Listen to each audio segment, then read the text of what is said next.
matters, various things in terms of the work, which was new to me that time. And my handover report speaks for itself. It talks about non-revenue, reducing non-revenue, coming up with frameworks for reducing non-revenue water. In water, we also were able to come up with a framework for water purchase agreements to work within the framework of PPP. We did several boreholes, several strategic plans to raise funding to the tune of, by the time I was leaving, we had about a total, including the Kenya budget, we had a total of about 80 billion for water. I was able to understand the mandate very fast, and we raised the water coverage from 65%, the national water coverage from 65% to 72% by the time I was leaving within that short period. And then sanitation from 26% to 32%.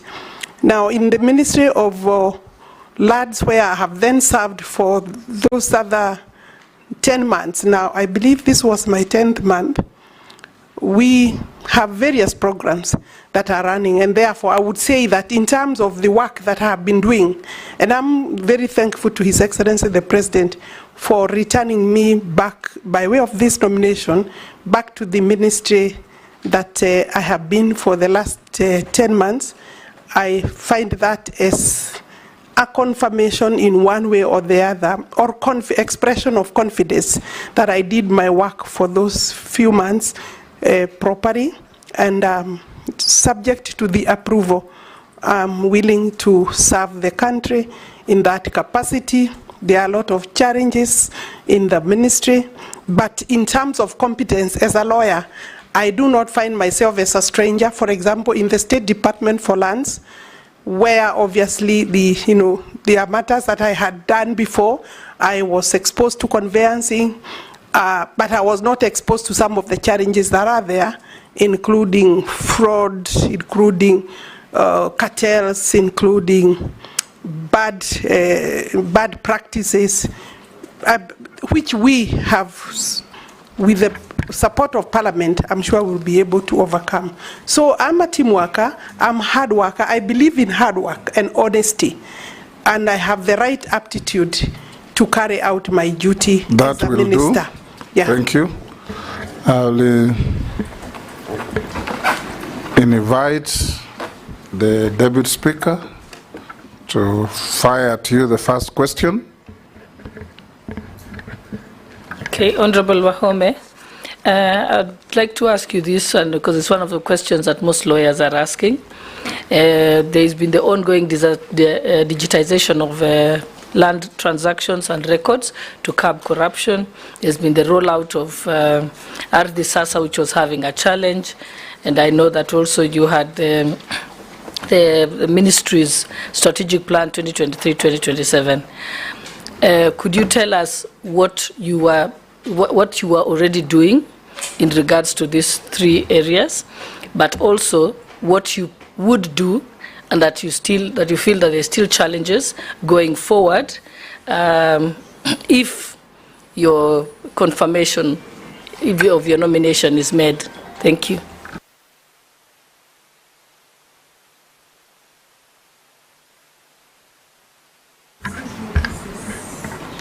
I thought you said you have some support staff with you.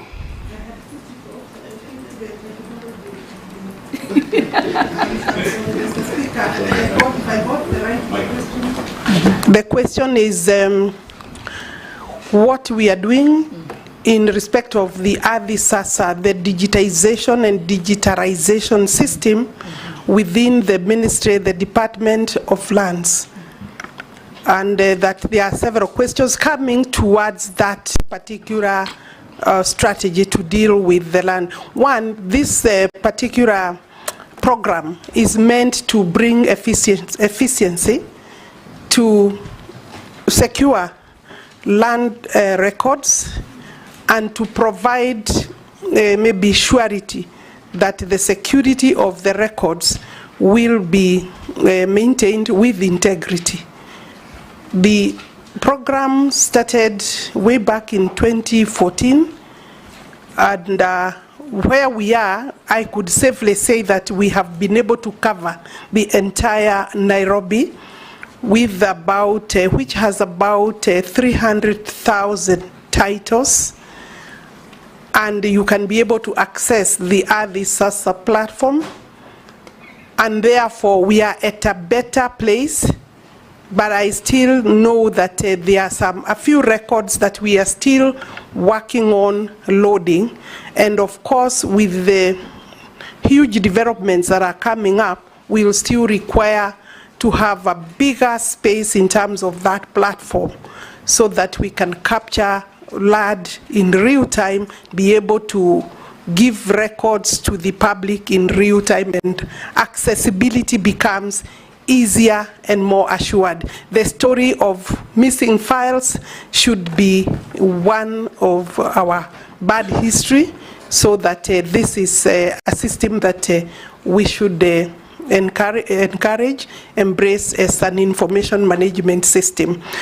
What we have moved now to Murang'a, to Isiolo, to Mombasa with the same system, and we are already working in another 27 registries where we have been able to take our scanners, because the first exercise you do is to network within provide the infrastructure. Then you do the scanning of the records. You know, our records have been manual. We want to, of course, to get rid of the manual records. Not completely throw away the records, but be able to know that we have the information system secure, properly secured.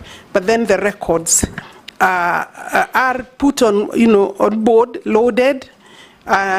With that, then we can be able to say that I want to be very honest with the Parliament, because I'm at the right place. We needed a better budget, a bigger budget, to the tune of between 35 and 40 billion to be able to secure all our records under the digitization system.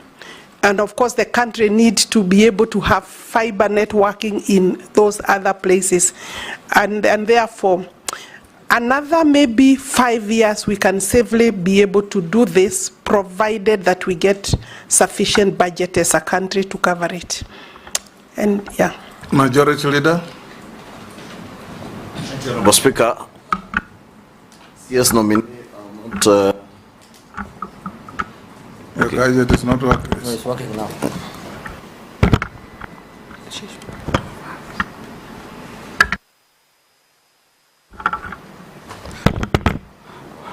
Thank you. CS Nomi, I will not ask questions of if you are approved, because you have been the Cabinet Secretary for Lands for at least a year or so.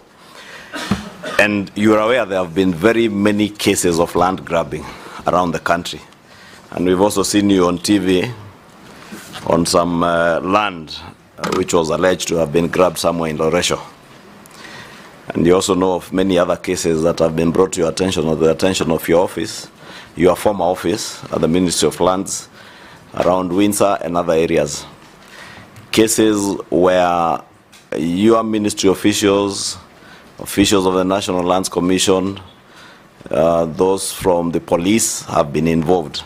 I would want to hear what you would do, if approved, or what you have been doing to curb the rampant cases of land grabbing, and especially considering the recent court judgment by the Supreme Court that a title by itself is not prima facie evidence that you are the owner of, legitimate owner of land, that one needs to go beyond that face value of the title to check how that title was acquired from the initial first owner. And you're aware, many of the cases that you have been dealing with are cases where land is illegally transferred from the bona fide owners to land grabbers, and with the protection of or facilitation of officers in the Ministry of Lands, and protection of other government officers, including the police. they take away people's land. What is it that you have been doing to address that, and what will you do that will now completely curb that vice? Lastly, is your engagements with the National Lands Commission. I would want to hear your firm commitment to respecting independent constitutional commissions like that of the National Lands Commission, knowing their boundaries between the work of the ministry and independent commissions like the National Lands Commission. What is your position on the role of the National Lands Commission vis-a-vis the role of the ministry that you have been working in? Thank you. Go ahead. Thank you very much, Honorable Ichung'wa, for those questions. It is true, and it should be actually a national tragedy to have the fact to have a situation where a title is not prima facie evidence, necessary prima facie evidence of ownership. When I was going through my university law course, I knew that title, and the land law that was taught is that title is sacred. The title deed is almost, it's almost absolute, but it's no longer the case because, as you have rightly pointed out, we are aware of very many cases of fraud being carried out by Kenyans with the support of sometimes unscrupulous... You mean Kenyan criminals? Because not every Kenyan is carrying out fraud. Kenyan fraudsters. Yes. Kenyan fraudsters and cartels. And they are not just, when we say cartels, I want to clarify. They are powerful cartels, they are managed cartels. Some of them surprisingly have made money through those kind of fraudsters, but then maybe cleansed that money into institutions like schools, like banks, like other maybe real property investments. And they are also powerful. But of course, there are also the ordinary cartels and criminals also who don't have much money, but they are part of the whole system. And I have come across very many, and some are very sad cases, because people have, the cartels have reached a point where they don't respect the title deeds, and sadly, many times, or quite largely, the officers of the ministry have been, in numerous cases, part and parcel of procuring those kind of titles. When you look at the Land Act, to be able to deal a big blow to the cartels when they secure fraudulent titles, and you, Honorable Speaker, I mean that you are the owner, say, of this particular building, cartels come and they perform some miracle and procure another title, where your title is safely somewhere, maybe under the locus of this particular building or parliament. And that title is the normal paper that we use for titling in this country. But other times it could be that paper, but the signatures are superimposed, or signatures of former commissioners of lands, maybe former registrars, both dead and alive. Not that they are the ones who signed, but some of our retired officers have also been part of that cartel. They've been signing. Some in their death, they are said to have signed. And therefore, what am I doing? I think we need to work on some amendments very quickly on the Land Act, so that the minute the registry, the technical information on the land records are known to be interfered with, to have been fraudulently secured or changed, so then the registrar, say the chief land registrar, should be able to immediately effect a cancellation and leave, by law, because the minister is the custodian of all land titles, and therefore be able to say this record should look like this, and so that the person flagging another title out there should be left to be the one to have the honors of going to court to prove that the ministry has changed records or altered records and that these are the true records. What has happened is that the ministry, previously the courts have taken the position that a title is sacred, a title can only be cancelled by the court. And you know, for the court to arrive at a position where it is able to say that these are the records, truly the evidence must be produced before the court by the chief land registrar or through his officers, so that then the court can be able to rely, will always rely in a good judgment, well-reasoned judgment.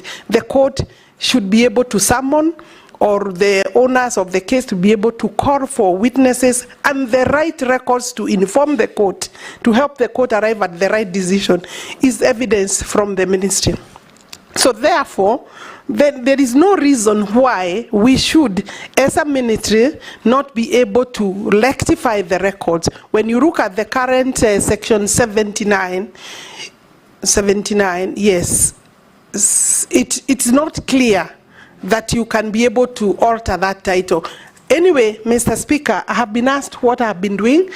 I have been utilizing that section. Severally, I have impugned some of the documents because they are obvious frauds, and therefore I'm not willing to take the dirty work of my ministry to the courts.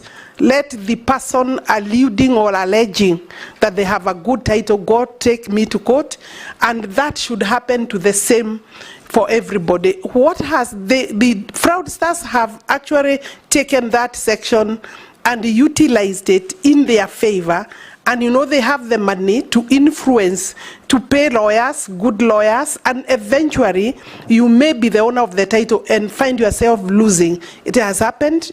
We have several cases in the High Court, others in the Court of Appeal, where people, genuine owners of land, are struggling with judgments that don't make sense at all.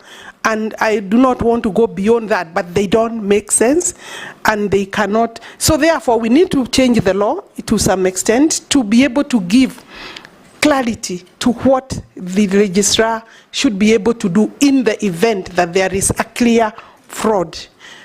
I have taken the position that I will tackle the fraudsters. I have found myself in one of the notorious cases. I was actually locked up in a suit premises, not a suit premises, in a property that is clearly the records. I found the records had actually been already rectified. The records were okay, but there is somebody also claiming they have a good title, and I was locked by goons within. I think the police were part of the system, so that even when we entered there with them, as a minister, Honorable Speaker, and if there is one time I feared, is that one time, because it was down the valley. Even if it meant me running up, I would have had a challenge to run the hill up. And these are young goons who have been put to guard this property. Maybe you should ask, why did I think I should go there? I'm taking this fight to the crime scenes, Honorable Speaker. And I'm willing to do that because once I have established that this is a title, either for schools, for institutions, because these people have stolen land right, left, center. A lot of government land has been taken away, including prisons, land. Institutions have lost land to them, to either people working within or people working within those institutions and other people. So I am taking the war to the crime scenes. And I believe that I need a lot of support from the police for purposes of enforcement. And but with the law, the answer is really dealing a big blow by use of the law, so that it is clear what we should do when we are faced with those kind of things. Yeah. Junet? Thank you, Chairman and Speaker.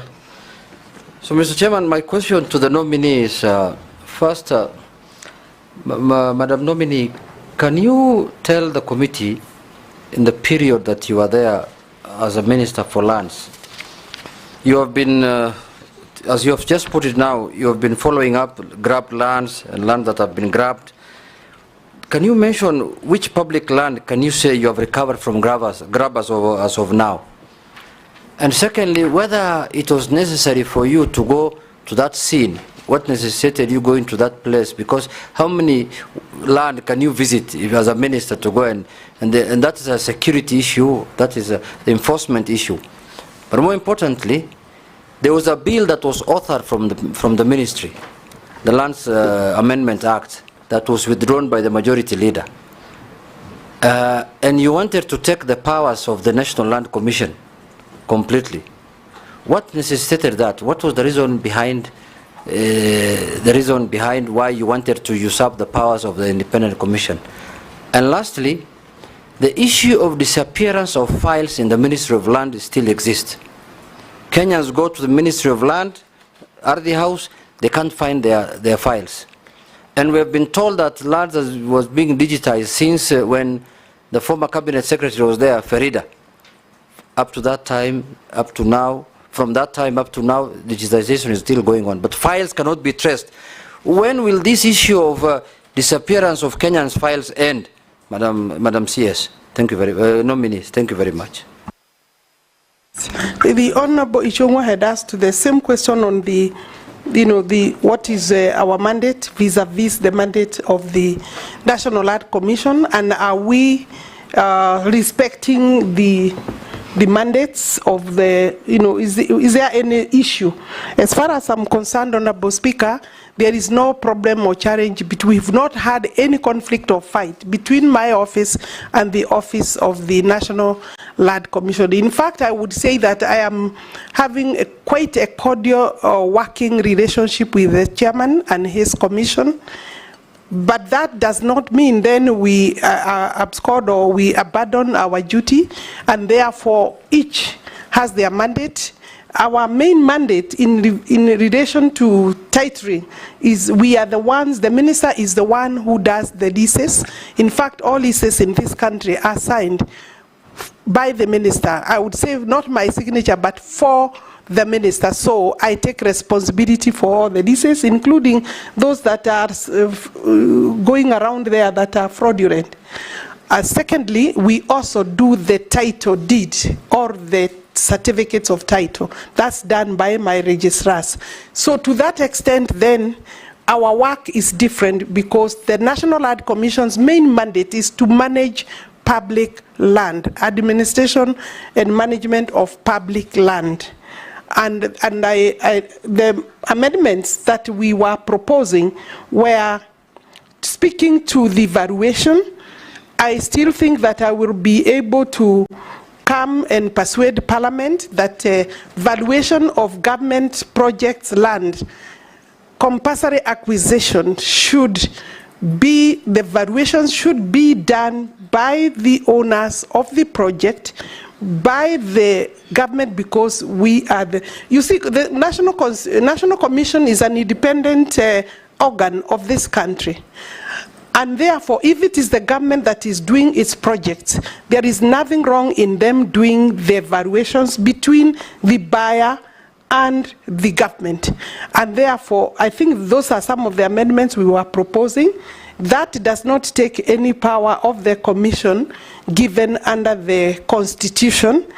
I think you could talk about maybe the law, but anything that is not working for the government within the law then requires some changes. You are aware that we have had a big challenge as a government by overstating and overvaluing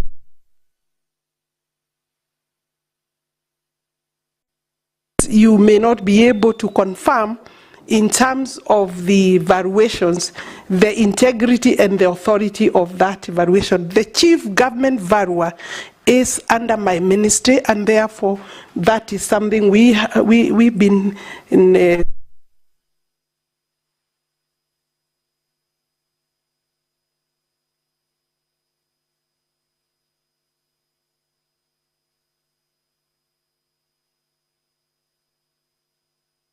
the leases are, what they do is to provide allotment, is to allow allotment and give no objection for allotments to be issued by the county governments, and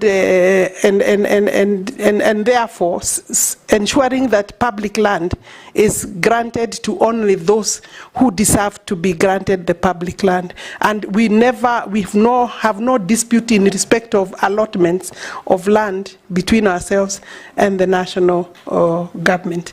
So in terms of going to how many places can I go, if I can go to 5 or 10 and provide the statement that is needed to stamp authority of the government in terms of tearing the cartels that I'm here and I will not allow, and I can tell you, Honorable Speaker, it has worked to some extent.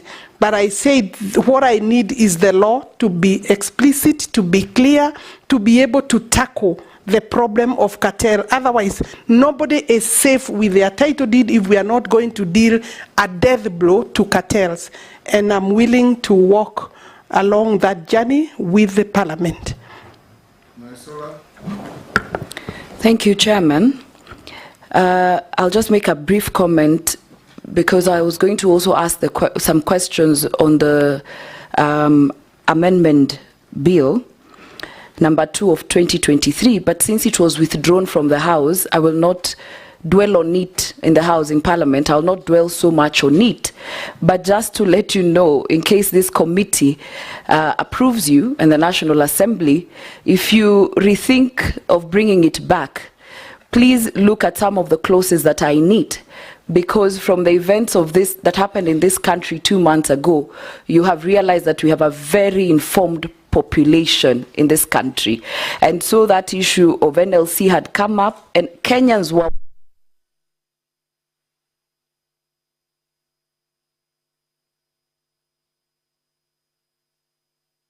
with issues of land, and you know how land is emotive. The second thing that was on it that Kenyans raised was the issue of inserting a new clause which will force freehold land owners, property owners who enjoy free ownership for perpetuity and can use the land for any purposes to pay land rate. You know, that was just a comment since it has been withdrawn. So to my question, one, who is a cartel? Every CS nominee talks of a cartel. I want you to explain to this committee your definition of cartel. The second question is the whole issue of the housing levy. By April 2024, the government had collected in excess of Kenya shillings 34 billion. How many houses can you confidently say have been constructed and completed as we speak? And lastly, with the Finance Act having been declared unconstitutional, I think yesterday, do you understand its import on the housing project, and what next if this committee then finds you suitable to hold that office? Thank you. We'll take another. Nelson? Thank you, Honourable Speaker. Mine is actually very brief. Affordable housing is one of the key pillars of Kenya Kwanza administration. In fact, the President has been many times quoted as saying it was a deliberate way of creating employment. I want to ask you, Honourable nominee, how many young people have been employed by this program? And number two, do you think this program is sustainable and is it working? Go ahead. Thank you, Honourable Speaker. I think it is important that even though Honourable Lesuda has not come by way of a question, for me to make 1 or 2 clarifications in respect of the authority and the mandate of the National Land Commission. Because many times there is misinformation or misunderstanding of the mandates. And I believe that there is no misunderstanding between ourselves and the National Land Commission. Sometimes it's just propaganda. If you look at Article 67, the functions of the National Land Commission are to manage public land on behalf of the national and county governments. 2, to recommend a national land policy to the national government. Indeed, I have 1 document already recommended, and we are working on the national land policy, reviewing it since 2009. The review is supposed to take place every 10 years. Then to conduct research related to land and use of natural resources and make recommendations to appropriate authorities, to initiate investigations on its own motion, that's regarding complaints, historical injustice, and all that. And then finally, then there is to encourage the application of traditional dispute resolution mechanisms to assess tax on land and premiums on immovable property in any area designated by the law, and to monitor and have oversight responsibilities over land use planning. So I believe that the bill, one of the bills was Honorable Leader of Majorities, and the other one was my bill. There was the very sticky issue that was floating around, which was actually an incorrect position, that we had planned to change freehold title to leasehold titles. One, it is practically not possible within the law for me sitting as a minister or any of my officers to change land tenure from one regime to the other, meaning from leasehold, freehold to leasehold. But with the application and consent of the owner, it is possible. So there was no provision that we had brought to do that. What raised maybe concern is the proposal to levy some charge or some fee on freehold ownership within our cities. Let me clarify again. The levy that we had proposed in the bill that was withdrawn was levy on freehold land within cities. So far, by the description of cities under the Urban Areas and Cities Act, we have Nairobi, Mombasa, Kisumu, Nakuru, and Eldoret is soon coming on board because it has been approved. So 5 cities. But the... Chair, sorry to interrupt the CS, but because we are a House of Records, and she has mentioned a bill that I have sponsored, which what she has said is not accurate. The bill that I had sponsored initially is what then became the Owen Bayer bill, amending the National Lands Commission Act on Section 14 and 15 of the National Lands Commission Act to vest powers to the NLC Act. What Honorable Lesuda was asking is regarding the bill of the Land Amendment Bill number 2 of 2023, which I withdrew, which came from which was the our bill, yes. And the issue she has raised is the issue of rates on freehold land. And in the bill again, it was not clear whether it was in cities. It is actually the Committee on Lands of the National Assembly that in their report proposed that you limit that to cities. So I think is good. Yeah, the process was ongoing. I agree and I accept. What came from the ministry is not what you are saying. The bill was ours, but there were many proposals to amend even that bill. And so far, maybe the argument is, I'm making this for clarification, that there was no proposal for rates because rates are not payable to the national government or the Ministry of Lands. Rates are payable to the county governments, and they are doing their own review of rates. We were proposing a levy or a charge on freeholds because freeholds within the cities then therefore are enjoying facilities and they are paying nothing. And maybe I could say here that if you look at where the freeholds in this country and in this city, for example, using Nairobi, Honorable Speaker, is that the freeholds are within the Karen, the Muthaiga, the Lavington, and it's important that I say maybe some areas of Kirereshwa, Kitisuru, Kiuna, those upmarket areas. Why? I think it was a skewed way of raising tax against some people and not everybody. So that if you go to the whole of Eastland and the Southlands, then you will find that, you know, areas of all these areas, you know, that I haven't mentioned, they are paying rates and they are paying land rent, both. And therefore, in other countries, what is happening is that if you have a freehold, then you pay including any other land, you pay some development tax because the land that you are sitting on is actually has been developed to equal. In this country, then, we are having some people paying and others are not paying. And I think that is a conversation that we will be able to bring back to the National Assembly for debate and discussion, and also robust public participation and debate. And I don't think there is nothing wrong in saying that, but we must understand that in other jurisdictions, what is happening is that there is payment of, against charge against land where developments have come and they were not there before, because anyway, these developments must be funded by either the land or by a taxpayer.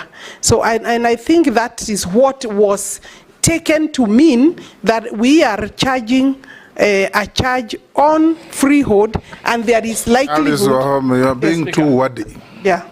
The word of the Speaker. You can say what you are saying in very concise terms. Yes. Yes. Point of order, Mr. Speaker. Yes. The Speaker, I believe I have maybe exhausted. Hold it, there's a point Yes. of order there. Yeah. The Speaker, it is good to have clarity on this matter, because that bill was as well a controversial bill. It is very important to have clarity here that the proposal that came from the ministry was that all freehold land be changed to leasehold in the whole republic.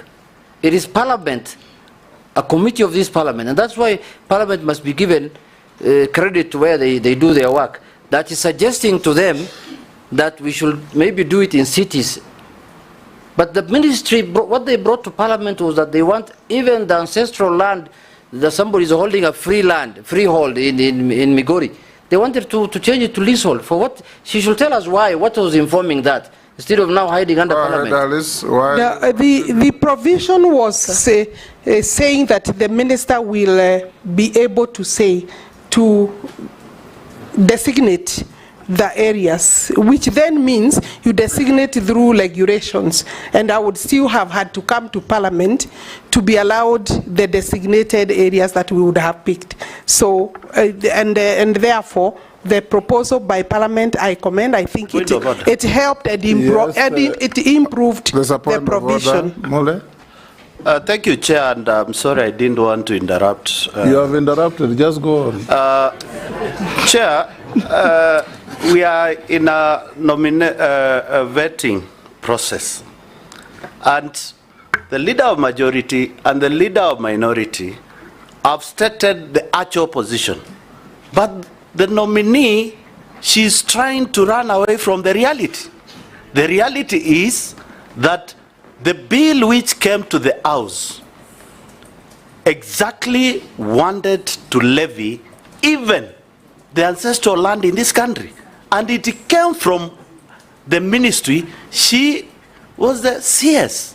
So instead of using too many words, please admit we move forward, because at the end of the day, Kenyans could not accept your proposal, and it came from you. It did not come from the House of Parliament. Speaker. It did not come from Speaker. Kenyans. It came from your office. Yes, sure. Yes, Alice. Speaker, I said that the proposal had indicated that the minister will designate areas where the levy will be. It was not blanket, because it is not possible to collect. Point of order, It is not Chair. possible to collect Point of levy order. in the entire Yeah. country. Mr. Speaker, Yes. that is true. But why do you want to subject a land that is in Bungoma or Migori for a minister who's sitting in Nairobi to designate whether it will be a freehold or a leasehold? Why do you want to do that? Just say it was wrong to do that, and now you are rectifying, you are agreeing with Parliament for that issue to become a city's issue. Just and we move on, Madam C. You are a former member of Parliament here. I think the clarity I have made, I have even given credit to Parliament, but I have said that it is Parliament that was going to give me permission to say where to levy the. Yes. Point of order, Okay. a brief one. Yes, yes, Naisula. Thank you, Speaker. And I just want to put it to the nominee, and from what the majority leader had said to another nominee here, that one of the challenges of the cabinet that was there before is communication, because Kenyans are not understanding what you want to do. When they raise questions, it is said to be propaganda, but now we have confirmed here today that it is actually the truth.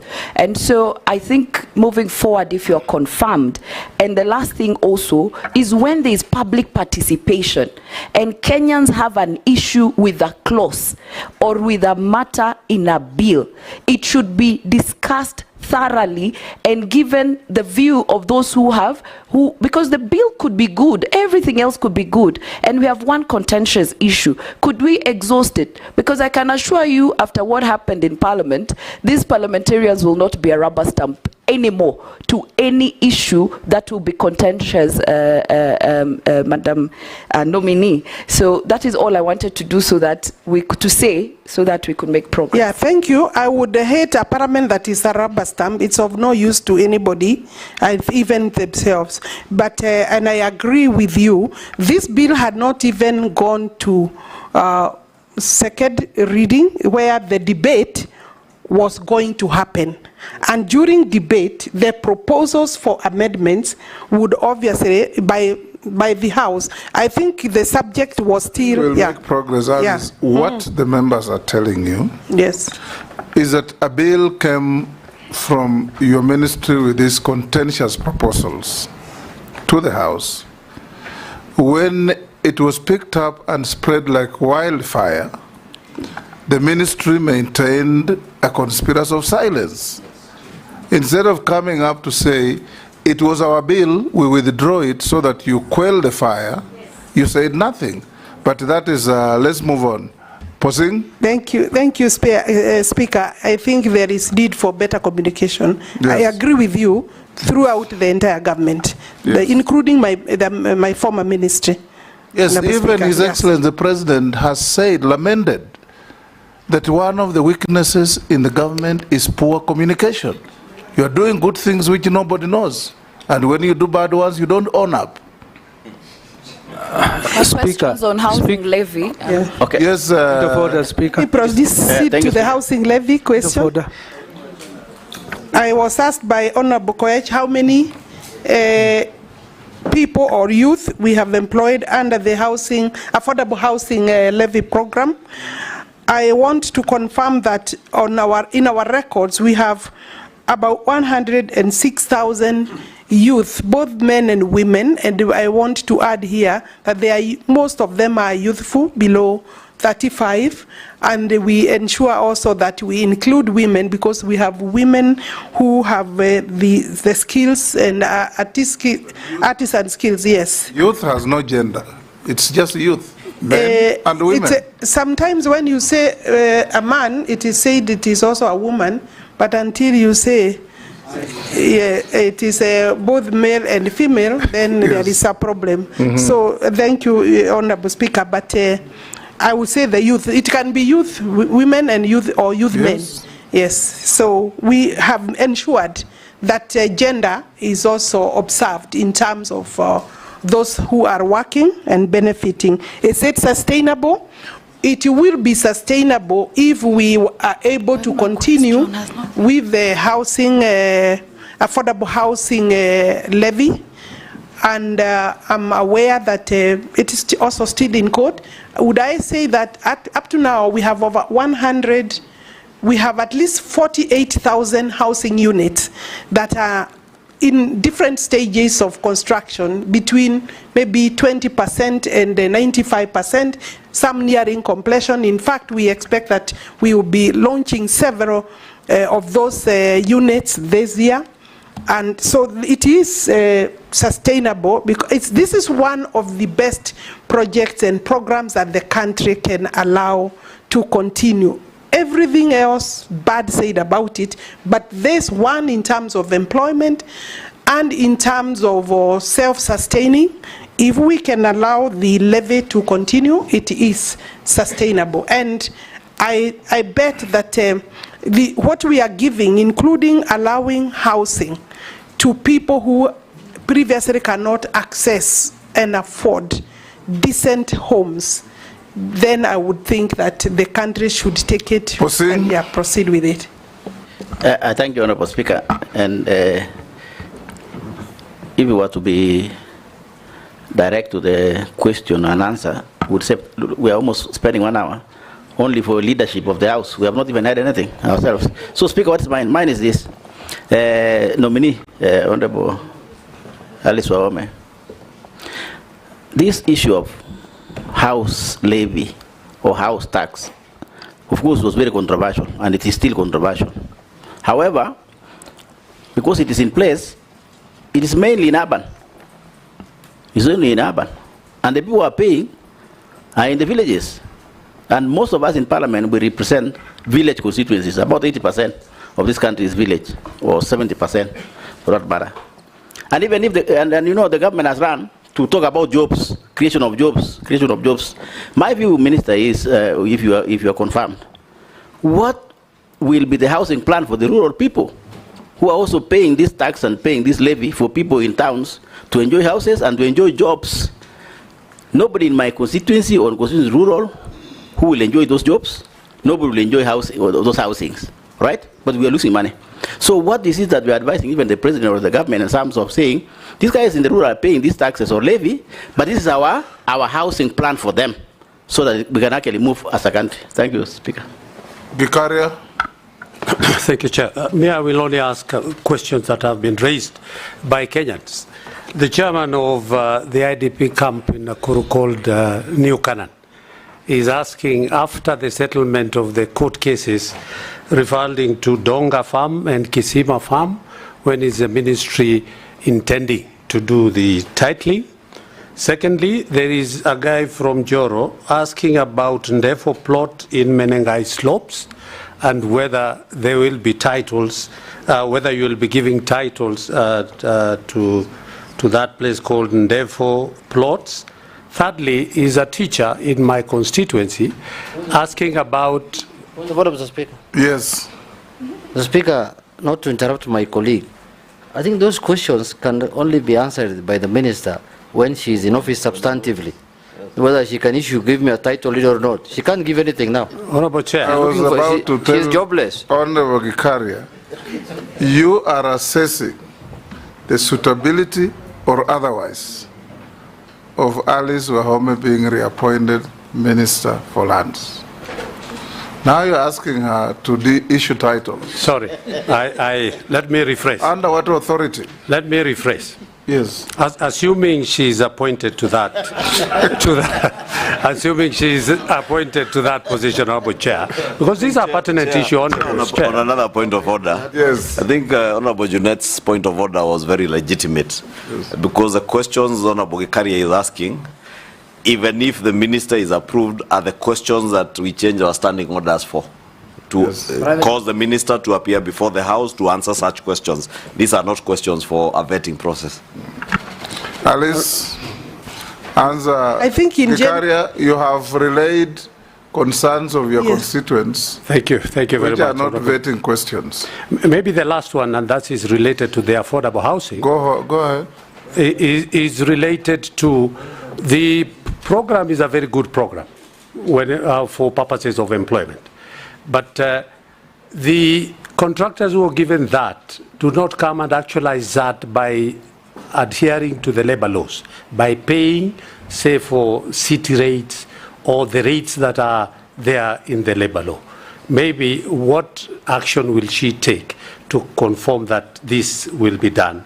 And if she's confirmed. Thank you. Again, she can't take action unless we say she'll be a minister. Now, but you can answer those...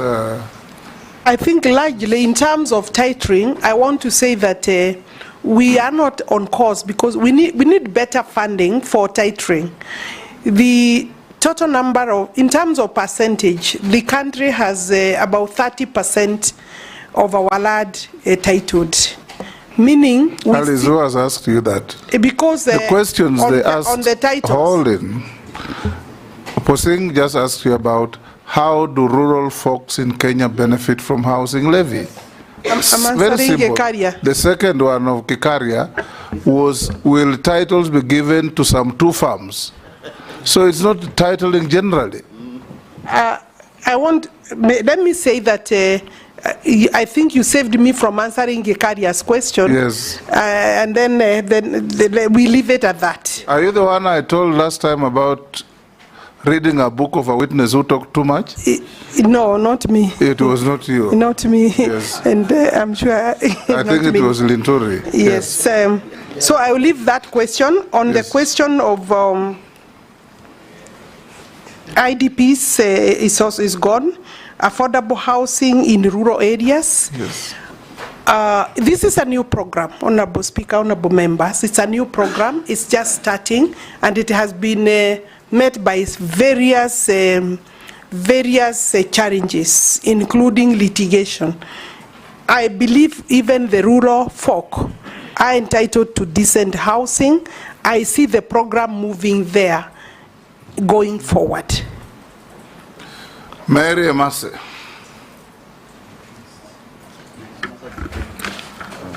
Thank you, Chairman. I had two questions, but one of them has been, I think, prosecuted well. It was on the proposed levy on land. Very good. But I would want to say, Chairman, that there is need to improve the communication in terms of public participation. Probably going forward, we need to change the law so that members are involved in doing public participation with the people we represent, so that we disseminate the information and then bring our feedback. But Chair, I want to ask on collapsed buildings. There are reported incidences of collapsed buildings across the country, which have resulted in injuries and loss of lives and property. Oversight of the construction industry falls under the ambit of the State Department of Public Works. So my question is, what has been done to address these cases and to avoid future incidences? In your view, are these measures sufficient in resolving the issue? Alice? It is true the regulatory authority, that is NCA, has the mandate in terms of ensuring that only people who are qualified are contractors. But the problem is not just about contractors. I think the problem is deeper. We have people taking shortcuts, and some people also, we need to work collaboration with the county governments, because some of the buildings coming up do not even have plans, so that even the issue of the National Construction Authority or enforcement should start at a further place at the county level. And I think that we need to do our work better. We need to strengthen the Public Works Department, Honorable Speaker, and ensure that in terms of national work, both the national work and the private work, because most of the buildings that collapse are public. But also Kenyans need to work better and ensure that they do their buildings using professionals. There is a lot of shortcut in that regard. So that the Kenyans should be also their own watchmen. I mean, the government cannot be everywhere. I think government is doing its best, but Kenyans must also start building with integrity, meaning applying the law and the regulations.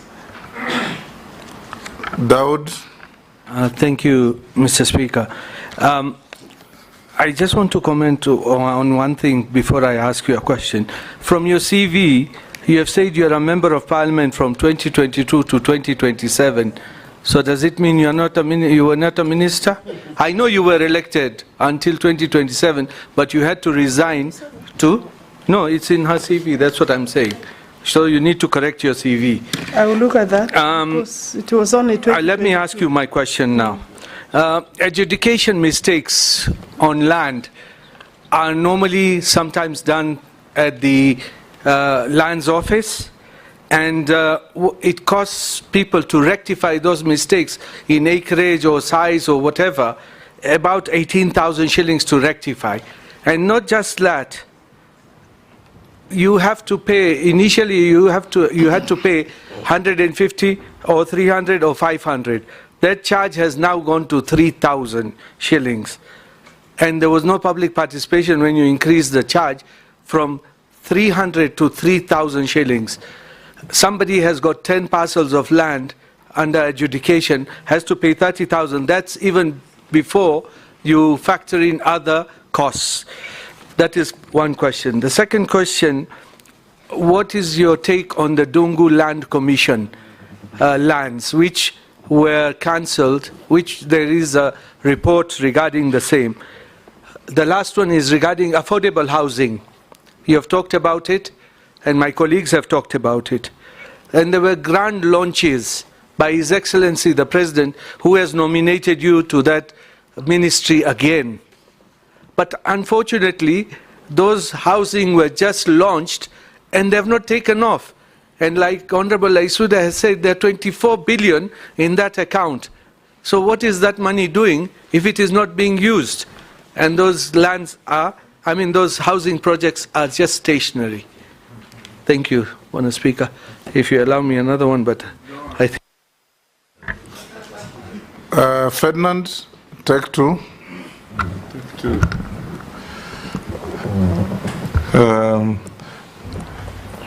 If actually you are appointed as CS, I want to find out, because going around, you will find yourself, there's a lot of upcoming, like you go to a place like Mathare and other places which are congested. There's no plan at all on, so that you find people living in a very affordable way. What plan do you have to be able to at least streamline some of these upcoming dwelling facilities that actually are causing problems? You'll find that even getting electricity in a place like that is not there. And somebody staying in a place in Mathare, and water is actually passing through her house. So what plan would you have for that kind of thing? Secondly, I come from Trans Nzoia. This affordable housing scheme, have you actually ignored Trans Nzoia? Or what is happening when it's supposed to be countrywide projects that's supposed to help people in areas that Trans Nzoia, where people actually also need those affordable housing? Alice? I have not picked, let me start with the Trans Nzoia. I haven't picked this specifically, but if we have no affordable housing program coming, I think I want to assure you that the first entry to the affordable housing program is the 290 constituencies. Every constituency is supposed to be a beneficiary when we roll out fully of a minimum of 210 housing units. So yes, we will be there. And of course, there with the available land, I won't say when, because it's a program that as soon as possible, maybe we don't even have land in your place, so you needed to work with the ministry to get land for that. And I'm not saying there isn't, because I don't have my document with me. I believe in Trans Nzoia County, we already have some affordable housing programs coming up. Who are you? Yeah. We do have. It's okay. We will be there, and I'm sure that it is every other wish of member to work with the ministry to ensure that they are there faster than maybe the event plan. Yeah. Then the slum upgrading. We have a very good slum upgrading program. It's the one working in, for example, in Kibera. We are in Mukuru. We will be going to Mathare, and therefore, what I can say is that the government needs support for the affordable housing program. The houses for the slum upgrading is even cheaper. Those houses are even cheaper than the social housing, and we have a lot of goodwill in terms of funding. Just hold there. We are now classified as a middle-income country, right? Generally. Kenya. Not generally, we are classified. Yes. We are not a HIPIC, highly indebted poor country, we are not. Now, when you talk of slum upgrading, is your policy to eliminate slums or to upgrade slums? How do you upgrade a slum? That could be the terminology that we are using, but basically, you know, we are providing the necessary infrastructure, water, ensuring that the necessary facilities, including electricity, connectivity, and is available, and roads. And the program is well funded by the UN, the European Union, World Bank, and also AFD. So I think that the question is, why are we talking of slum upgrading instead of slum eradication? Maybe that is something we can think about and change the name. No, I think if I have understood her well, Speaker, she's saying they want to make slums habitable. That people can still live in slums, but they become a better place where they say... That cannot be the direction of our country. It is not. It is not. It is basically, once we work, we eliminate the slum. So possibly we need to change the wording of that program, the title. I think, thank you, Mr. Speaker. Let's begin by saying maybe that concept of slum upgrading is not our concept. Yes. The financiers, you've talked about them. Yes. Those are the people who brought that terminology, because you build for me nice things up country and a slum upgrading, and it's a misnomer. Two questions. The first one is on housing levy. We are interested in this because we are told we have actually collected lots of money through those levies, and there was a report in the papers that the PS had actually invested the money on treasury bonds. That sounded a little bit odd, but you may need to confirm whether indeed we do have that surplus, and that is the route we are taking, while at the same time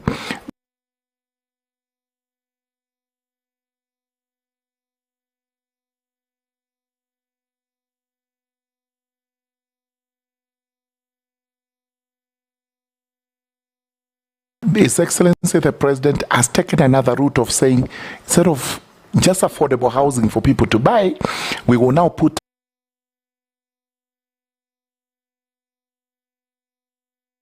up hostels in institutions, which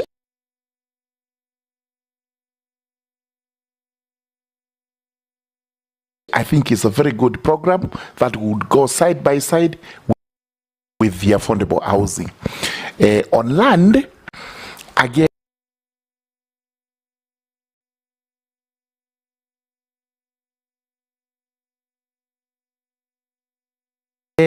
if you are confirmed, we have experienced the president going around the country and interacting with the people. They come up to him to say, we do not have title deeds and we need those title deeds. And he makes generous promises that in 2-3 months I'll be back here to give you the titles that you need. As the person responsible for policy, are there policies in place where you can actually carry out those premises without having to embarrass the head of state, so that those down there do not say he gave false promises, etc., etc. You're able to carry out to the letter when the promise is made, it's actually executed. Answer that. Alice, Dawood is protesting that you didn't answer his question. Yes. And then Dungu report. Go ahead. I asked 3 questions. I asked about the adjudication, about the Dungu report and the affordable housing, where nothing is going on, and you've got 24 billion in the account, putting in treasury bills or bonds. Yes, Minister. Former Minister. I could start by looking at the Dongo report is a very good document report, and I know that several of the properties that are within and picked by the Dongo report will clearly indicate the kind of cartel that I was talking about. I know I was asked to define what is a cartel. I think, in short, a cartel is a thief. It's a thief for land. The Dongo report is a lot of, I don't have the figures, but some of the land recovered has been recovered through the EACC because we have institutions, some we have had to go to court through EACC, and it is work in progress. The report is still live. That's what I would say. Affordable housing, everybody wants affordable housing, but there is also recognition that there has been a lot of disruption on this particular program, both by cases and therefore implementation, and that's why we had some money not able to implement immediately, because when you have also cases going on, you need first to understand where you are. And it is not that there is surplus. We have also already procured for all that money you are talking about. What happened, Honorable Speaker, is that the last financial year, 2023-2024, we had a balance that was not utilized because payments had not been done to the tune of about 38 billion shillings. And it would be reckless to hold money into a general account without investing it, even if it's short term. So there is, it's not that it's being invested because there is no work. We have 106,000 housing units.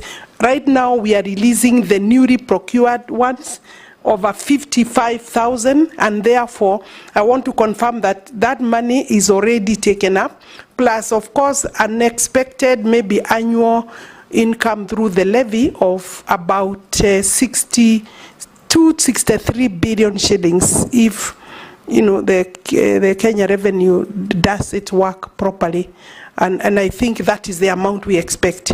So per year, about 63 to 65 billion shillings. So the 38 is part of the budget that we presented and will all be spent in this year. So Dawu, I want to encourage you. I believe that I'm here to seek support also for my suitability, and when that happens, then if that happens, I think on my part I should say if that happens, then we should be looking at, Meru is a beneficiary of some of our affordable housing. We've come there with the president, so maybe we have not reached your constituency. No, Speaker, they have launched with His Excellency, put the stone. Your question but is that we have not moved started. Even one way, and they've got the money in the account while she was the minister. That's why I'm not saying if she's confirmed. While she was the minister, it has not moved. Sometimes, Honorable Speaker, I appreciate the concern of the Honorable Member. Sometimes lack of takeoff is because of various things. Maybe documentation, perfection is not complete, logistical issues. Sometimes even when we do proper investigation, you find that the contractor who had said that they are able to take off sometimes get a bit of delay, and we are supporting even local contractors. So I don't think it's a case where we are that so strict. We are working with our local contractors, and sometimes logistical issues, and thank you, Honorable Judet, for once. I know it is a very important key issue in terms of implementation. Yes, Owen. Thank you, Honorable Chair. I want to just to ask one question, one very important question. Cabinet nominee, land in this country is one of the reasons why we had the 2010 Constitution. It's one of the key aspects, and it actually gave birth to Article 67, which formed the National Lands Commission, where people from regions that for a long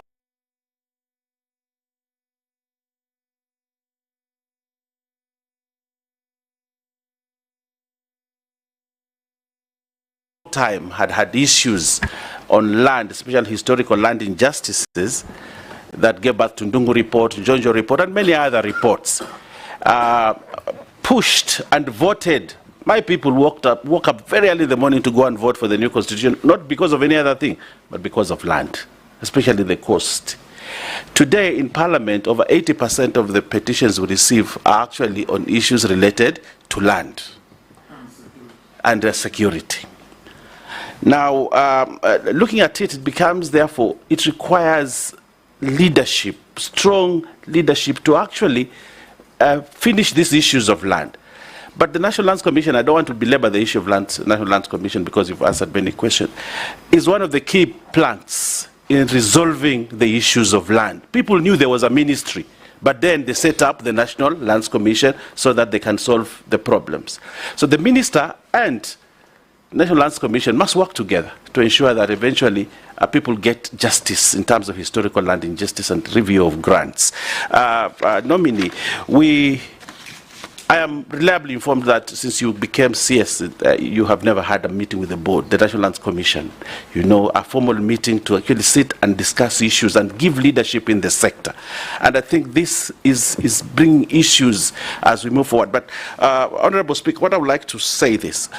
We have moved amendments to amend the National Lands Commission Act so that we can extend their mandate in review of grants and hearing historical land injustice. But the biggest impediment has been the ministry, including a letter that we received from you dated 24th April,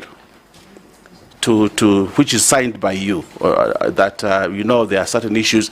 When the committee called you for the meeting to discuss these amendments, the committee said that the minister did not make an input. But when we passed the law in Parliament, when it was going now, we are supposed to send it first, and we respected your letter, and actually these were my amendments, and we held back. But the vibes I get, if I can use that word, the vibes I get is that probably the minister does not want the National Lands Commission to exist. She wants absolute power to run whatever she wants, the show in the land sector. And they're making a speech. Can I ask a question? So my question is, do you still believe that we should not review the law, especially section 14 and 15 of the National Lands Commission, to give them power to review grants and to hear historical injustice? Do you still believe we should not review that and deny the National Lands Commission the power, or you have changed your mind about it?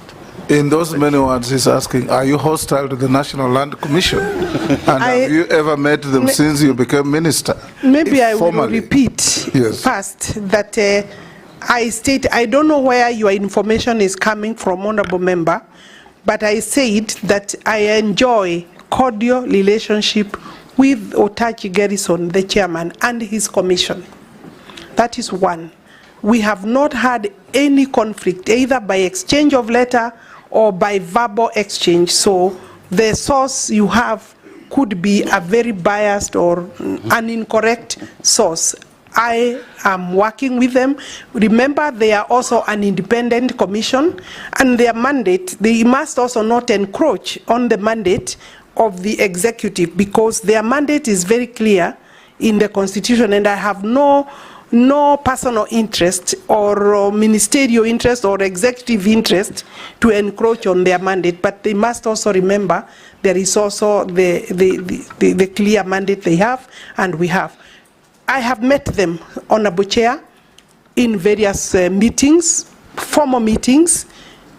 I have met the board, and when the chair also confirmed that the board is coming, some of the members did not come, and I don't want to go into that because the commission, I think you need to summon the commission yourself as Parliament. The commission has its own challenges. I think it's right now maybe a bit. You say you have no problem with them, then continue to list their problems. Not myself, person, their own challenges, not between me and them, Honorable Chair. Okay, that's what I'm saying. Okay. Maybe the reason they are not working is the challenge between, but not between me. They have handed over during a formal meeting the national land policy, because as their mandate they recommend to the ministry, the National Land Policy. We have had a whole morning meeting, the entire board led by their chairman. So, and the chairman also paid a courtesy call. We have had other many meetings for various things with the chair and any other commission that has an issue to deal with at the ministry level. So, I'm okay. Your speaker. What is your take on amendment? Microphone. Amendment of section I think 14 my and 15. take would be the take of everybody else. I mean, I work for the country. If those provisions, that particular maybe amendment you are talking about, if it is subjected to public participation and debate and other stakeholders and it goes through, then I wouldn't be the one who would hold it. But I don't want to sit here and say that it's okay, because it may not be okay for many other stakeholders. Thank you, Mr. Speaker. Honorable Alice Wahome, this Ministry of Lands has been cited as corrupt from time immemorial. And the issue of, even when you watch news, many times you find people have been, kicked out of their houses because of the issue of fake titles, which you've addressed very well, I must say. Because you've said you have a way of dealing with the fraudsters. Even if they have to go to court, let them go to court. But my question is, what action do you propose to take if you are approved on the staff of the ministry that are clearly, in many instances, involved in the same fraud? Because you've given us a direction on what you do with the fraudsters outside, but what about the staff? Because those ones are your staff. And secondly, when Kenya Kwanza came into office, there was the promise that the issue of evictions and demolitions of people's homes would be a thing of the past.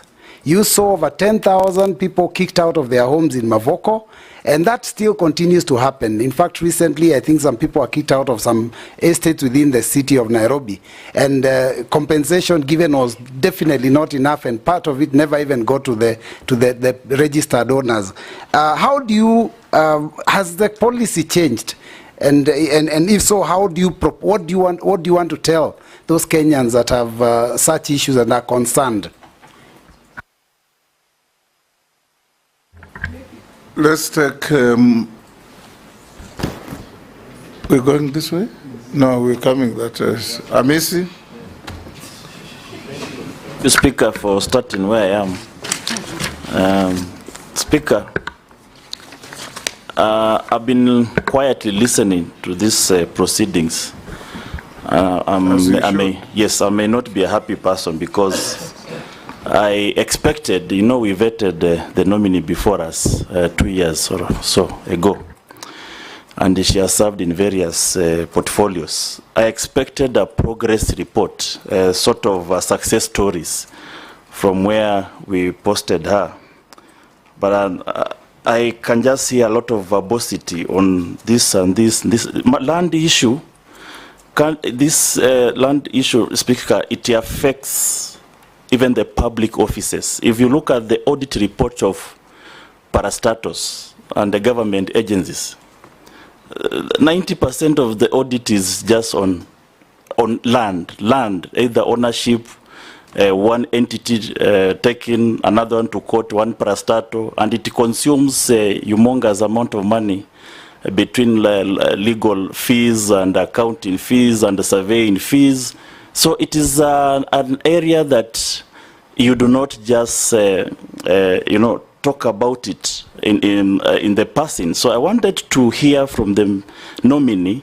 Yes, she has served there. She's going there back. I don't have your progress report so far. But the issue of parastatals and the government. You say she's going back before we decide? Yes, if she's approved. Yes. The issue of parastatals and the government agencies taking each other to court on land issues. Is there a policy statement that you can solve it once and for all?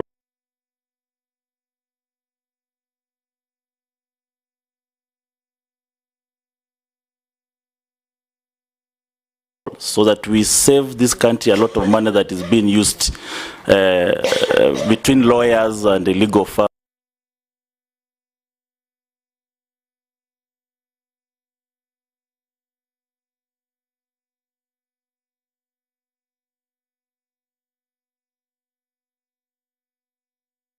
in all the parastatals, virtually all of them, and the perennial historical land injustices. I come from Kitale, and I think you've been there. You've tried to come across the land issue of the Kitale prisons, and it is across the country. We are perennially in constant problems with our constituents and the grabbers and landowners and the government entities perennially. Can it stop once for all? Can we have a progress report from your ministry going forward? Answer the question by Robert and Missy. From Robert, what am I doing with my staff? What have I done with the staff that I have said that sometimes they are part and parcel of the cartels? Since I got into the ministry, we have had 4 arrested officers and charged in court. There is another 3 under disciplinary processes. And therefore, I think to that extent, and have had a meeting with all the registrars in the country to restate the policy and the position of the minister and government in terms of this business of participating in fraud. And they know, and we have many other cases with the DCI, and I think there will be likely other officers that will be taken away by those cases.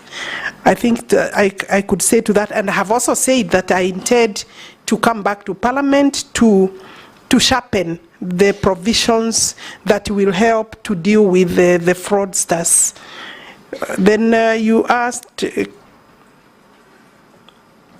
I think the question on kicked out, I don't understand that one.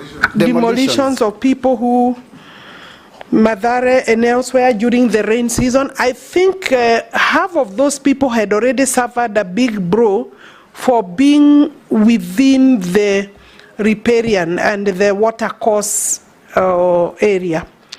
And even those who were affected because of building along the river were also calling for government intervention to be provided for with homes.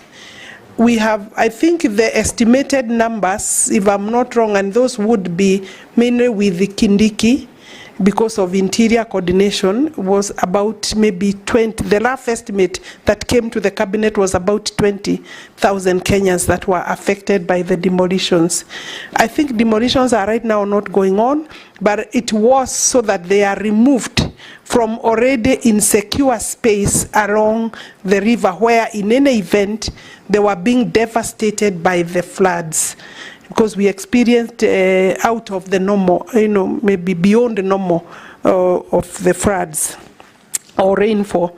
Therefore, I think going forward, as a government, we need better, maybe, these are emergencies and you require maybe money to be able to settle those kind of people. So I think everything adds up with, do we have funding to be able to resettle them? They were given 10,000 and some, I'm told some, I think there is information that some may not have received, which is still not sufficient, but it was a gesture for people who also, Kenyans must stop also building along the rivers. I don't know, I know and I understand and I believe that these Kenyans don't have maybe better places, but remember some of the people utilizing, some of those people are not the owners of the structures. The structures could be owned by people living elsewhere. I mean, on government parastatal, I think land moving from one maybe person to another, parastatal fighting each other and cases in court. I have already proposed to the executive that we circulate, before I left office, that I think in June I proposed that all the departments, all the ministries forward to the ministry the list of their properties so that we can now start cracking holistically so that we have a one government approach in terms of recovery.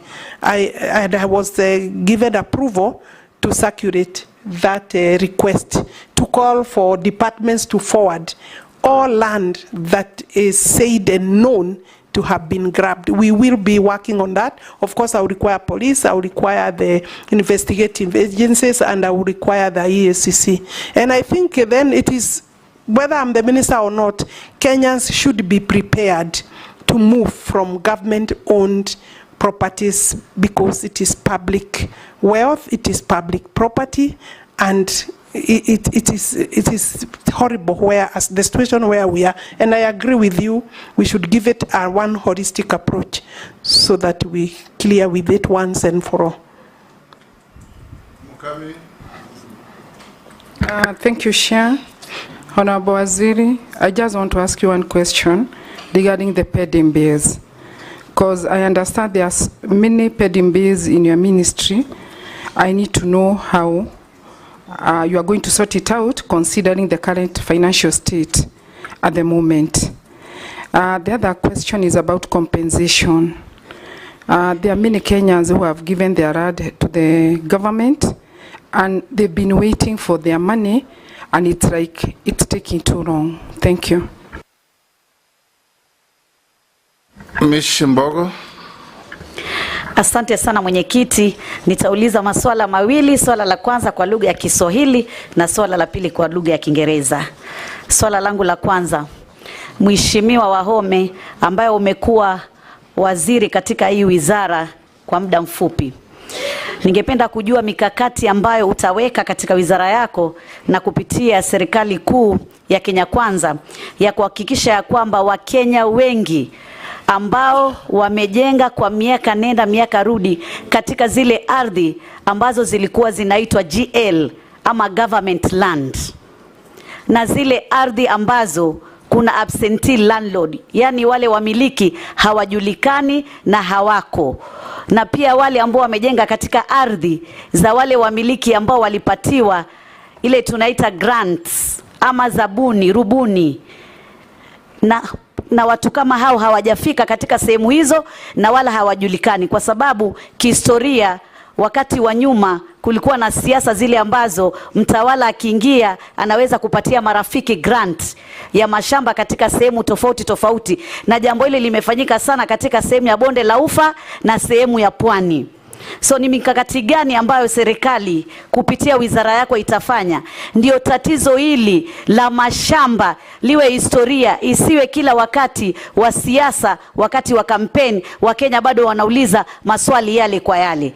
Na niweze pia kuweza kukubaliana na Mheshimiwa Owen wakati aliposema ya kwamba kuna tashwishi ya kwamba huenda pengine wewe, na hiyo ni hisia yangu, ukirudi katika wizara hino utaweza kuendelea kuhujumu tume ya ardhi, kwa sababu wakati mmoja ulikataa kuongeza muda wa kushughulikia mambo ya historia za mashamba. Na tatizo hili ni tatizo nyeti katika Bonde la Ufa, katika Pwani na Kenya kwa jumla. Kwa hivyo hivi sasa umesema ya kwamba mambo yatakuwa tofauti, tunataka tuone ya kuwa tofauti, kwa sababu tatizo hili bado liko, hatujaona ya kwamba kama tumefaidika katika mambo ya dhulma za kihistoria za mashamba. Swali langu la Kiingereza, what specific timeline? The Kiswahili version was just a speech. Now ask the question. Mwenyekiti, hilo ni swali na nafikiri Mheshimiwa Wahome ameelewa hilo swali nilivyoliuliza. My second question, Honorable Chairman, what specific timeline did you establish when you are the Cabinet Secretary for the Ministry of Land for the completion of digitization of land records across we call as community land? We have the Community Land Act 2016, and the Community Land Act is operational. We are registering community lands everywhere in the country, but it is a slow process because the communities, the members of those communities must sit and agree, prepare inventory, and it's not an easy process because also we have seen that leadership sometimes within the communities is infiltrated by politics, but the preparation of the inventories is quite a tedious task, because every member is supposed to sign, agree and sign, and then have that inventory forwarded by the office of the governor under the law, so that then you can start the process of registering. But we are on course in terms of various counties, and I believe we need the support, in fact, of elected leadership to expedite those processes as a government. Then Mheshimiwa Mishi is asking, I believe what she's asking me is a policy issue, and in terms of absentee landlord and people who have moved and become squatters on people's lands. We are in the process, Mr. Speaker, of finalizing the national land policy. It is a matter that should squarely be captured there, so that as a country we agree what to do. But also, we must not encourage, there is a lot of criminality in some of the people in terms of moving to people's land and becoming professional squatters. Those must be discouraged, but there are also genuine squatters that the country and the government need to work with and work on, that require sometimes the government to raise budget to purchase those parcels where the squatters are, and then do a land settlement in terms of the squatters. So the program in terms of land settlement is ongoing, is a program of the government. We need more funding for that. The government needs more funding to deal with that, Honorable Mishi.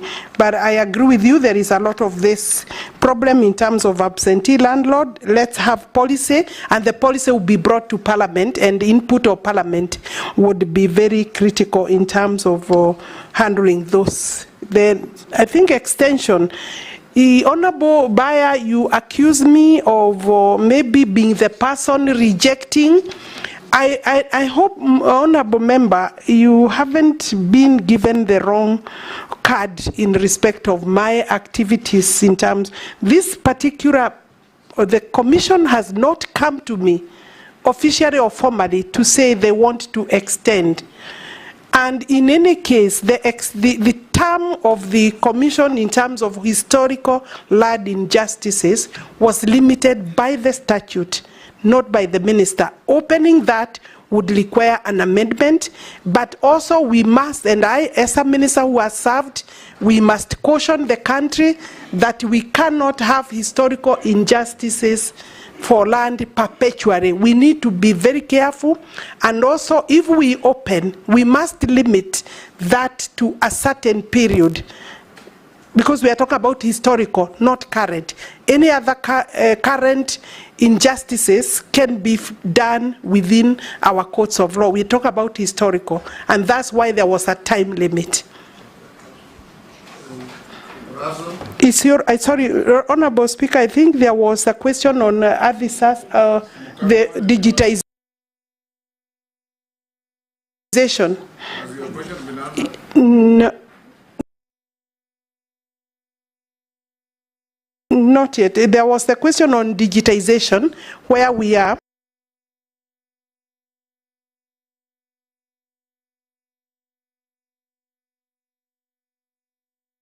I had said earlier, we've done Nairobi. Mombasa, we are ongoing. Isiolo is more or less complete. In another 1 month, we'll finish with Isiolo. Murang'a is basically on board. Then we've gone to Machakos. We have 27 exercise.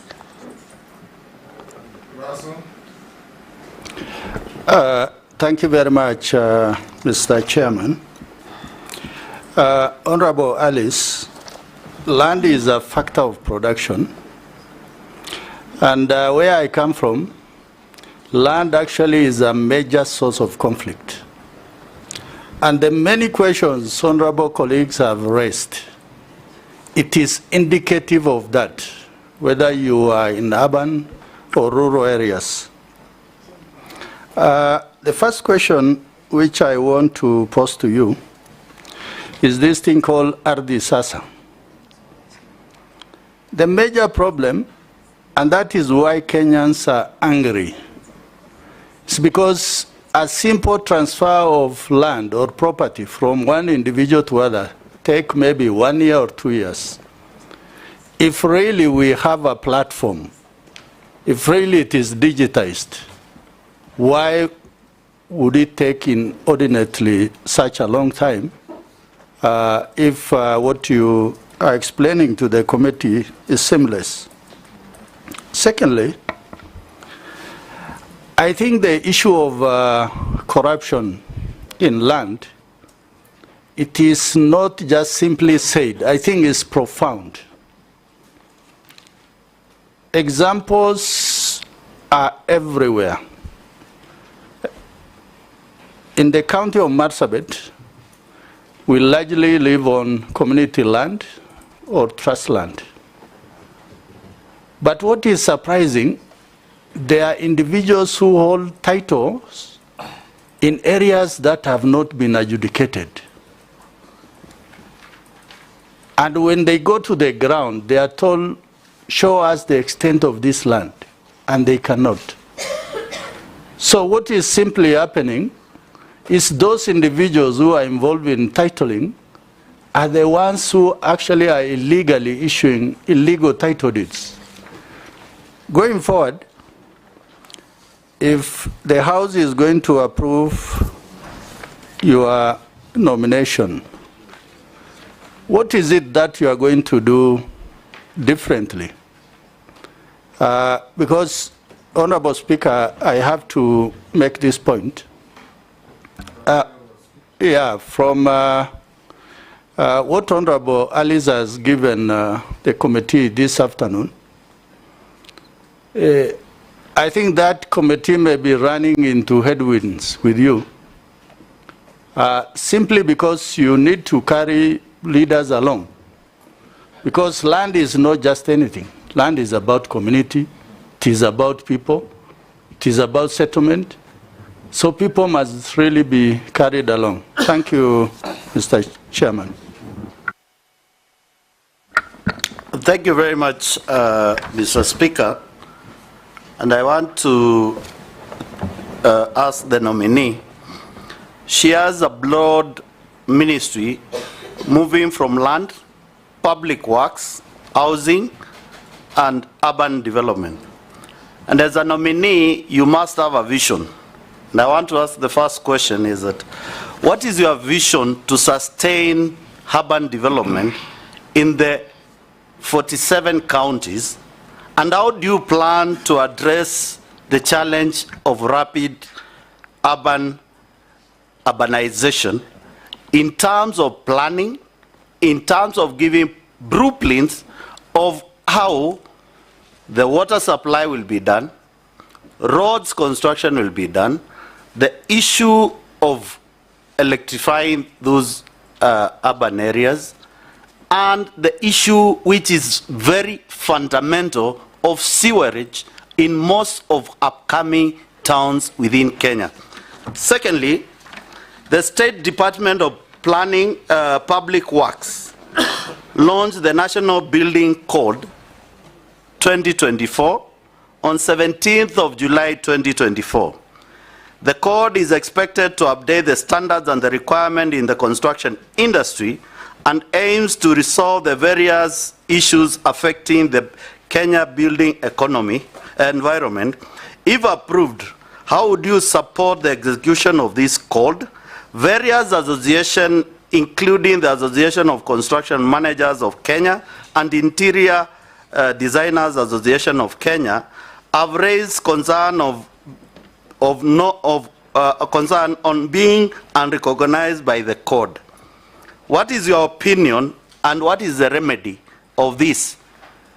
In prayer on my first question, when you get to that ministry, are you able to give... When or if?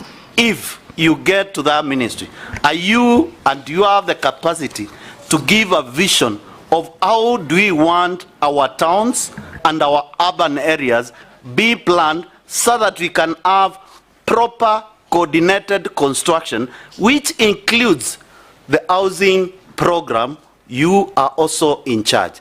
The last one, the assistant chiefs. Mule, one question at a time. Okay, can I finish with this? Can I finish with this? You've hit two already. This is the last one.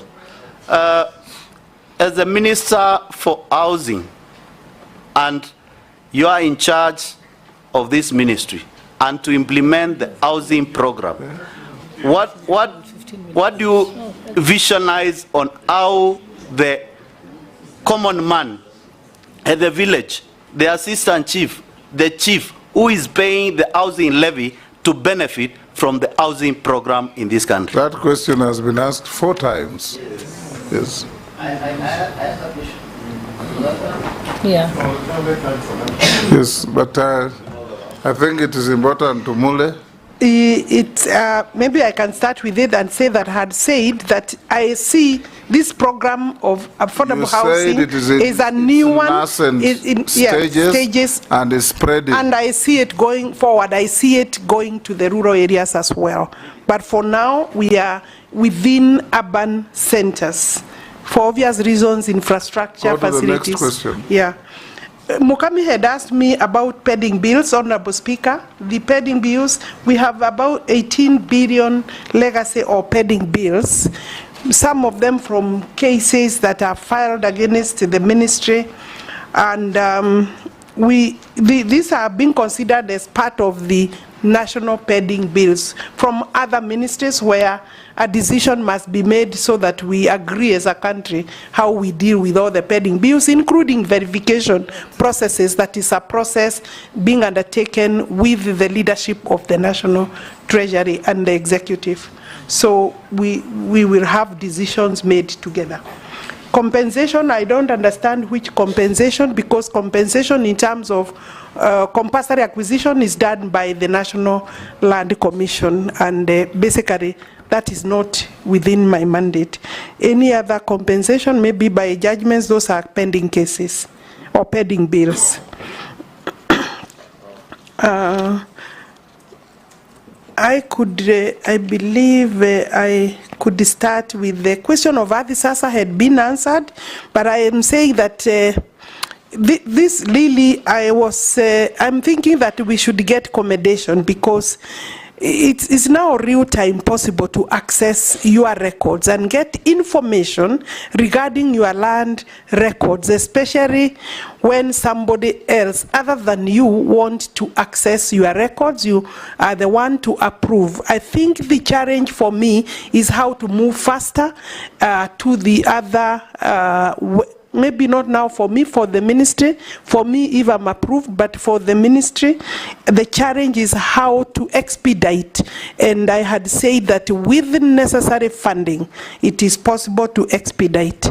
There is an issue you raised regarding titles in Marsabit or even elsewhere. Let me also warn the members, just alert the members and the public that it is not all titles that are out there that are actually valid titles or are titles. They could just be papers with no worth of a title deed.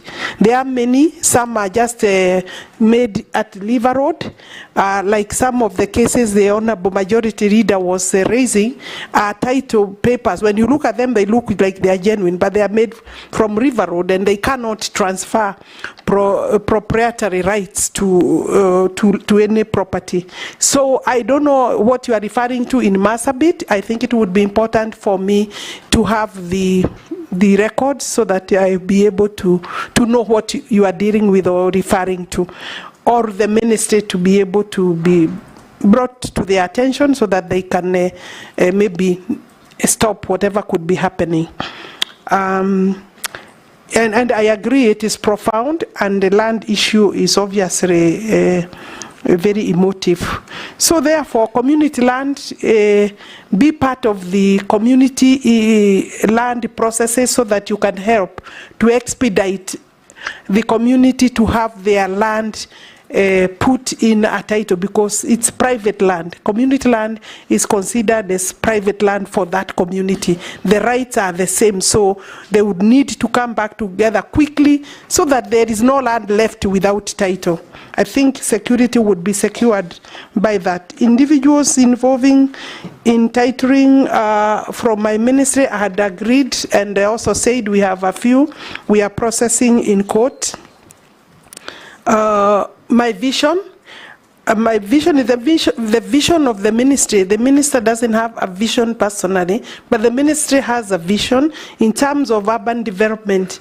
And in terms of urban development, we have the Urban Areas and Cities Act. And that is specifically addressing the problem of rapid growth of population vis-a-vis the facilities available in our small towns. And that's why the KUSIP, that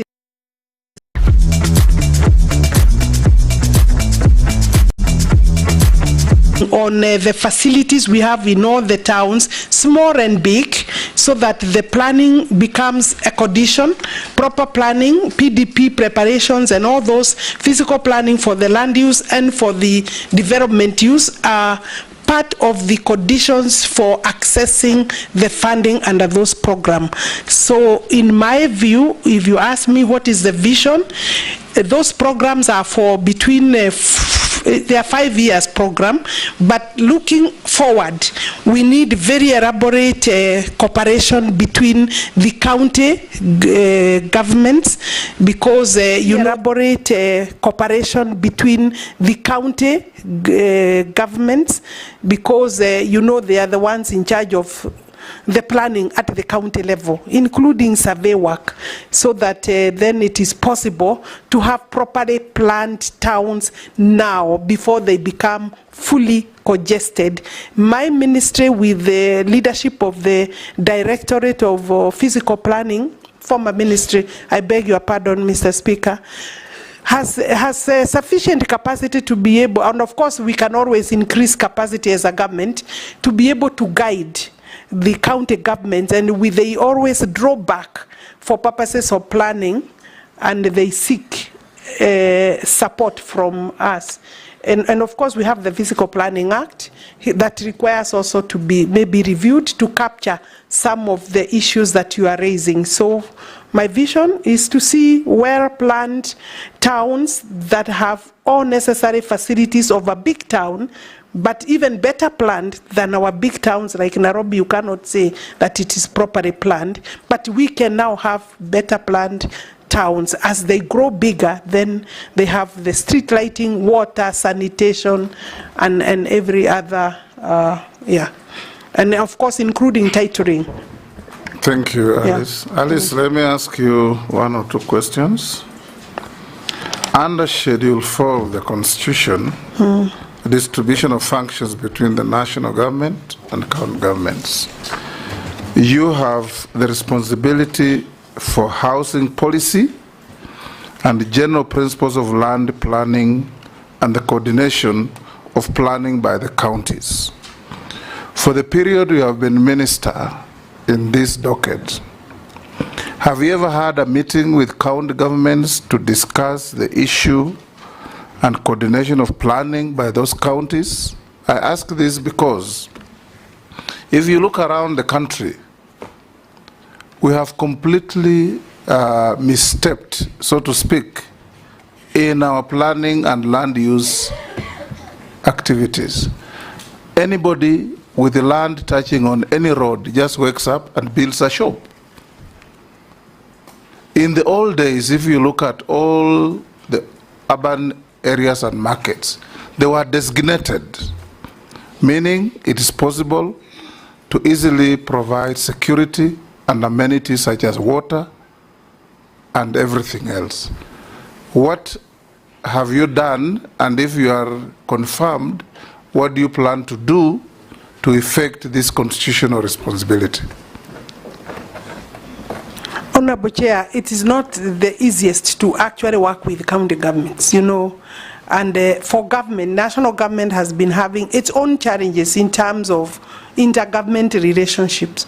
On my part, I haven't had a meeting with the county governments as a whole, but we have worked with different county governments or governors in terms of their planning, and they have brought their planning documentation to the ministry, and for sometimes for even for support in terms of that planning, and ensuring that it meets the thresholds that are required. I think going forward, I would say that it is necessary that I meet the county government in terms of the institution itself, the COG, so that we can agree. But they also think that the national government is encroaching a lot on their mandate, and they refer a lot to Schedule 4. And I do agree that quality standards, regulation, and of course capacity building is some of the things we are doing under the Kenya Urban Support Program. Within that, my ministry before me has held several meetings with the county, with the COG, and the CEO of COG has been a constant, and I think she's done a good job for the county governments. Yeah, has worked well with my ministry. Some Kenyans sending messages to us. Yes. Why did she take sides with the Kirima's land dispute when she came into office? I didn't take side with the Kirima land. I took side with the owner of the land. It could have been any other person. And when I pronounce myself as to ownership, sometimes it helps in terms of dispute resolution, and that is what it is. My task is to say who is the owner, and I said that it's a long dispute, and at that time there was no outstanding court case. Another Kenyan says the nominee has declined to answer a question from Dawood on how fees was increased from 300 to 3,000 without public participation. Another one says implementation, this is actually a member of parliament called Andon Olwoch, that you've ignored the implementation of decisions of the House of Parliament on matters that have been brought to your attention following decisions in the House. Another person called MacDonald Walbengo says, why has the ministry not processed titles to public institutions and schools? Because my grandfather donated land to a school, and to date we are unable to get our own title and give the school the title on the land we donated. That's a very good Kenyan. Other Kenyans would go to grab the land back. Another one says, who are these cartels with government documents that the minister is talking about? Another one says, rich people are buying land from less fortunate people, transferring the land and refusing to pay. What is the minister doing about that?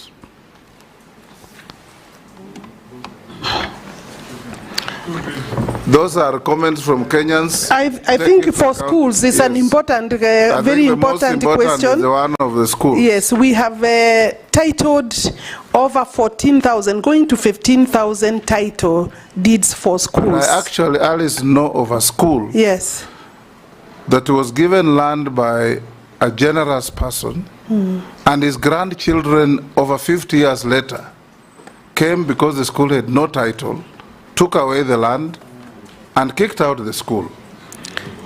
Yeah, I think previously the institutions did not just schools, actually most government institutions, and maybe that is one of the tasks that we should achieve, do not have titles for those properties.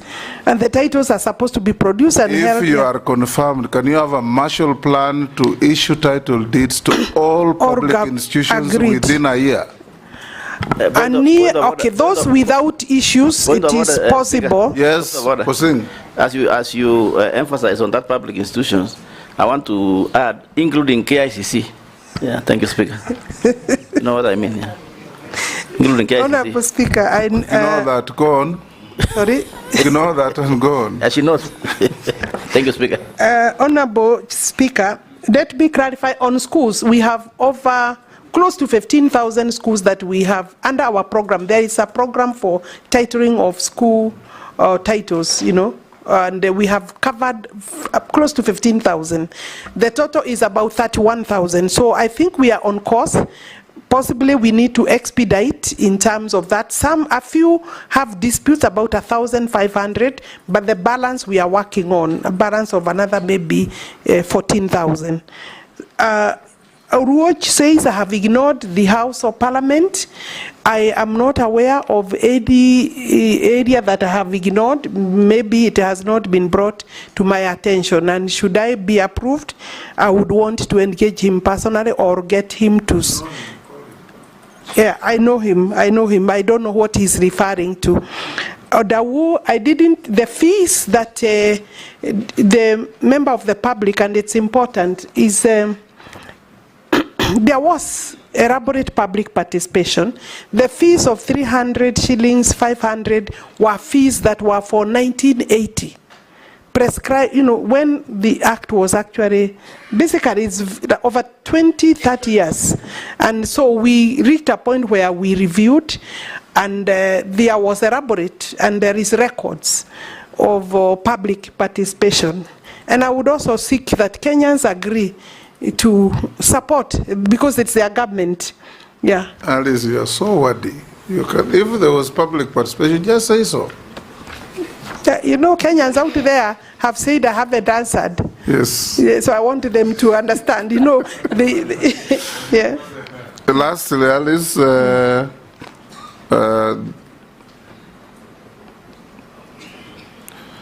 you hold any position in a political party? Not at all. Yeah. Not at all? No. Have you ever been adversely mentioned in any integrity-related report or investigations by any agency? Not at all. Not at all? Do you hold citizenship of any other country apart from Kenya? No. No interest. What is your net worth? That one I need to refer. My net worth is... what did you tell us? Where is that document? It's about 300. Net worth is about 300. You don't know your wealth of head? No, not of. It's mine and my husband. So maybe what? It's 300 and what?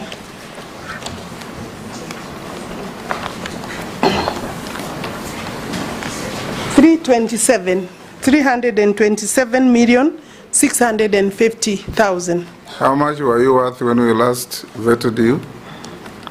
I was worth slightly less. When you vetted me, Mr. Speaker, last time, I was worth 218,400,000. So you have had some nominal growth. Kidogo. You've grown by 100 million.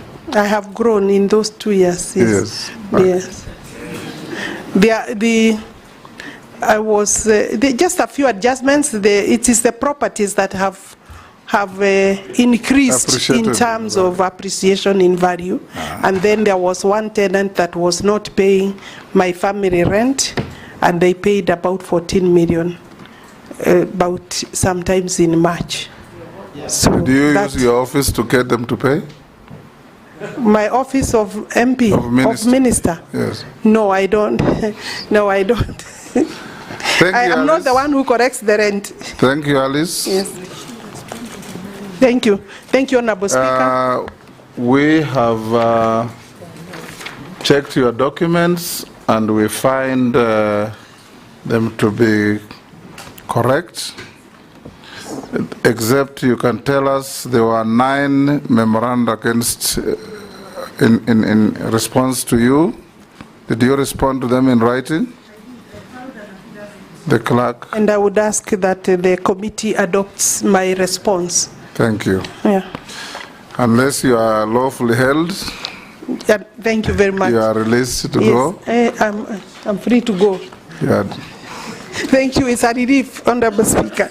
It's a relief? It's a relief. You know, I am jobless and I need the job.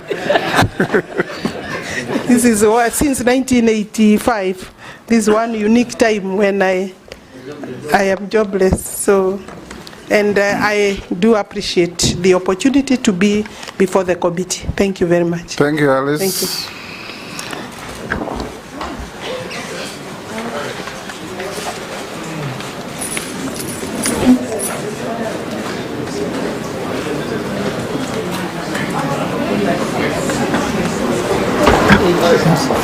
Members, I give you a 20-minute lunch break. How much time? You have 2 others to go. Half an hour? Okay. Yes? Maybe after Chairman, yes, we could consider the suggestion I had floated in the group. Let's go and discuss it at the lunch place. But the problem is not members, they responded.